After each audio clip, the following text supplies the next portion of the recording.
Olá, sejam bem-vindos a mais um Devocional em Lucas e dando continuidade aos devocionais. Hoje nós leremos Lucas 1, versículos 34 a 38, que diz assim: Perguntou Maria ao anjo: Como acontecerá isso se sou virgem? O anjo respondeu: O Espírito Santo virá sobre você e o poder do Altíssimo a cobrirá com sua sombra. Assim, aquele que há de nascer será chamado Santo, Filho de Deus. Também Isabel, sua parenta, terá um filho na velhice.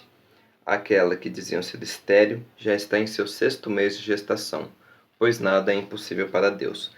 Respondeu Maria: Sou serva do Senhor, que aconteça comigo conforme a tua palavra. Então o anjo a deixou. Bom, essa pequena passagem ela começa com uma simples pergunta de Maria, não é mesmo? Como que isso vai acontecer se eu sou virgem? E essa pergunta ela revela uma dúvida de Maria de como mesmo isso aconteceria, mas também já indica revelar uma certa preocupação de Maria em algum sentido, porque uma vez que ela era virgem, né, uma vez que ela não tinha se casado ainda, isso seria um ato muito vergonhoso e humilhante para ela ao mesmo tempo, porque aquela sociedade daquele período não olharia com bons olhos uma mulher que ficou grávida antes de se casar. Apesar de já estar noiva de José, né? Aquela sociedade não olharia isso com bons olhos. E Maria já começa, talvez, a pensar um pouco sobre isso, sobre o fato de que ela viveria talvez uma grande vergonha pública com isso. E no versículo 35, o anjo fala como que isso vai acontecer, né? O Espírito Santo viria sobre Maria, virá sobre você. E é por isso que o bebê vai ser santo. E é interessante que aqui a ideia de santo, né? A ideia de que será chamado santo não é um santo, mas a ideia é um santo quase que como substantivo, né? Ou como substantivo mesmo, o santo. Ele será chamado o santo, né? No sentido de que Jesus ele não é apenas um ente santo, não é apenas alguém santo, mas ele é o santo. Diferente das pessoas santas do Antigo e do Novo Testamento que foram santificadas ao longo da vida, Jesus desde o princípio, desde o primeiro momento, era santo. E é essa a ideia aqui. Ele será santo, será chamado santo, filho de Deus, o santo, filho de Deus. E ele vai ser santo exatamente porque o Espírito Santo está envolvido neste processo do seu nascimento. Outro termo muito interessante no versículo 35 é o poder do Altíssimo a cobrirá com sua sombra.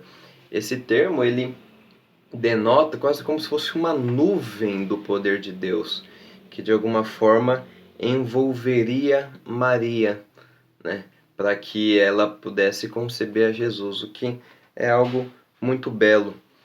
É algo muito belo porque esse poder que envolveria Maria também era o poder que faria com que Jesus fosse santo desde o princípio, né? No sentido de que pela concepção através do Espírito Santo, né, que Jesus é santo. Nesse sentido, Jesus é o único ser humano que certamente precisava nascer, mas não renascer, como diz um comentarista dessa passagem. Uma outra citação de um comentário muito interessante. Entretanto, notemos ainda o seguinte: o segundo Adão, o Filho de Deus, não sai como o primeiro Adão, diretamente da mão de Deus, mas é nascido de um ser humano, a fim de ser verdadeiramente partícipe de nossa natureza humana e tenha, pelo parentesco de sangue, comunhão com toda a nossa geração, igual a seus irmãos em todas as coisas, a fim de que se torne um sumo sacerdote misericordioso e fiel perante Deus, para reconciliar os pecados do povo. Né? Como fala lá em Hebreus, não é mesmo? Então, Jesus teve um nascimento comum como um homem exatamente para em tudo ser igual a nós, para ser o nosso representante perfeito. E no versículo 36, o anjo dá o argumento, né? Ele dá o sinal de que essa palavra vai se cumprir, que é o fato de que a estéril teria um filho. Também Isabel, sua parenta, terá um filho na velhice. Aquela que diziam ser estéril já está em seu 6º mês de gestação. É esse argumento que o anjo usa para convencer Maria de que essas coisas iriam se acontecer. De que a estéril vai ter um filho e ela já está no 6º mês de gestação. E aí tem, no versículo 37, uma passagem muito bonita também, que é: pois nada é impossível para Deus. E algumas Bíblias também traduzem como nada é impossível para as promessas de Deus, ou algumas traduções elas põem o termo promessas também, né? Nada é impossível para as promessas de Deus, em Deus não há promessas impossíveis. É algo nesse sentido que ainda torna as coisas mais bonitas, porque Deus também fez muitas promessas a nós como cristãos. A Bíblia diz que todas as promessas feitas aos judeus, né, lá em 2 Coríntios 1:20, que todas as promessas são sim em Cristo Jesus. Ou seja, Cristo comprou todas as promessas que Deus fez para o seu povo, para nós, os gentios. E nós podemos acreditar nessas promessas porque não há nada impossível para Deus. Não há promessas impossíveis. A palavra de Deus sempre vai se cumprir. E é isso que nós temos que confiar, e é nisso que nós temos que confiar, como faz Maria, no versículo 38, onde ela responde: sou serva do Senhor, que aconteça comigo conforme a tua palavra. Depois de ouvir essa bela apresentação do que aconteceria, ver os sinais e entender que de fato nada é impossível para Deus, Maria se dá conta e aceita de forma humilde esse posto, né, que provavelmente traria vergonha pública e humilhação para ela. Ela aceita isso ela aceita isso prontamente. O Besser, um comentarista bíblico, ele fala sobre essa passagem. Maria tornou a cobrir de honra a mulher. A incredulidade de Eva trouxe pecado e morte. A fé de Maria, no entanto, ajudou para que viesse aquele que redime do pecado e da morte.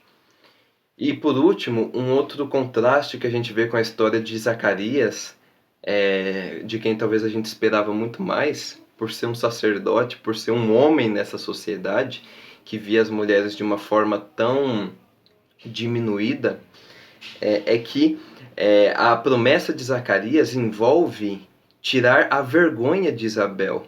Tanto que quando Isabel agradece a Deus, ela fala: obrigado, Senhor, porque você tirou o meu opróbrio. Ou seja, obrigado, Senhor, porque você tirou a minha vergonha. E mesmo nessa situação, Zacarias não crê logo de cara. Enquanto que Maria é uma situação totalmente oposta, né? Ela acredita na promessa e é exatamente essa promessa que provavelmente traria uma vergonha pública para ela, por ela não ser casada e ter um filho. Como o comentarista Stockmeyer afirma, a última palavra dos lábios de Isabel, que se tornava mãe de João Batista, foi: o Senhor anulou o meu opróbrio, enquanto Maria desde o início estava disposta a tomar sobre si o opróbrio. Ela estava disposta a tomar sobre si porque ela confiava em seu Deus, porque ela sabia que ela era serva do Senhor.